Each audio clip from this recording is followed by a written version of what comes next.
So at approximately 8 o'clock this morning, we were dispatched to a EMS call on 955 southbound just before Grange Road.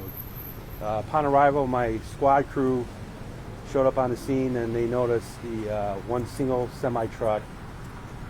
The guy was unhitching it, moving it, and came up to my officer and says, "I have fluids leaking out of my my container."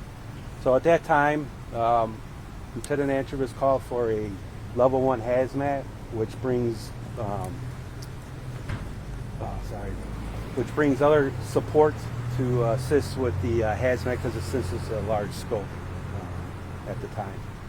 So after the level 1 was called, probably about a half hour, 45 minutes later, we went to a level 2, which requested more resources to help mitigate the situation that we have going on. At that time, we made entry to the back of the semi-truck to find out what kind of products were in there at the time. At the time, it was a mixed container, mixed load, with a bunch of totes and, hold on a minute, sorry. Product on that the guy was carrying was organic peroxide, hydrogen peroxide, phosphoric acid, sodium hydroxide solution. So at the time, the truck, the semi-truck, swerved. A car basically cut them off. That's what we were told, and products and everything shifted, causing puncture in 3 55-gallon drums of organic peroxide, which leaked, and then causing a reaction to other material inside there, which started a plume. And then we upgraded to a interdivisional task force from other departments. So we had our hazmat team from 21, hazmat team from Division 10, and a task force from 22. There were no injuries. Everybody went home safe. That was the biggest issue with this. Traffic is now open northbound. Southbound is still closed. They're still loading the material onto another truck to ship it off at this time. That's all I have for right now. Any questions? Talk about the process of stopping that leak and just how meticulous these need to be and how careful they need to be. So when we come to a hazmat incident, it's a long process because the safety is the biggest thing, and we have to wear these special type of suits to examine the product, take samples, so we can get them back to our science team. That's what we call them, science. And then they tell us, okay, this is what we have, and they have certain books that they looked at, and they tell us how to attack the situation for stuff like, basically. And then to block all of the lanes of traffic on both sides for this, what was the reaction that was happening? It was a chemical reaction which would cause a fire. We didn't want that.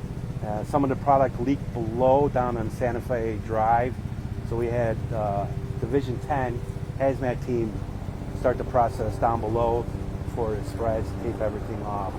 So it was more of a safety factor. We didn't want it to spread or cause more injuries to everybody else, because everybody else likes to stop and gawk. So we said better off shutting down the highway. Plus, we needed a water supply system. There's no hydrants on top of the bridge on 955. So we had Westmont's truck relay their ladder up to the top of I-55 to supply water to our relay engines up on top. How do you actually clean up hydrogen peroxide? What does that process look like? For what they told us from Ecolab and Chemtrack, where we called, there's certain numbers we call, they said do not add water, so we stopped doing that. Sand was the basic thing, so we lay down a layer of sand and sand inside the truck, and then a cleanup company will come back after and clean up the process. Who else we had? We had the EPA was out there along with IEMA, just to make sure everything was within range.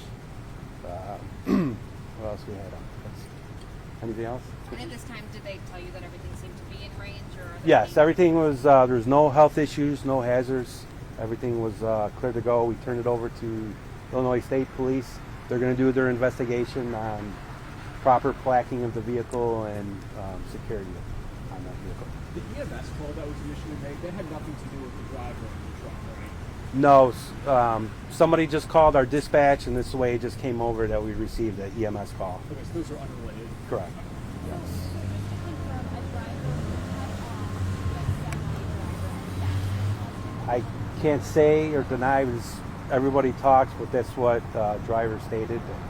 Somebody cut him off, so he had to slam on the brakes, causing a shift in the road. And do you know where he was coming from, where he was going?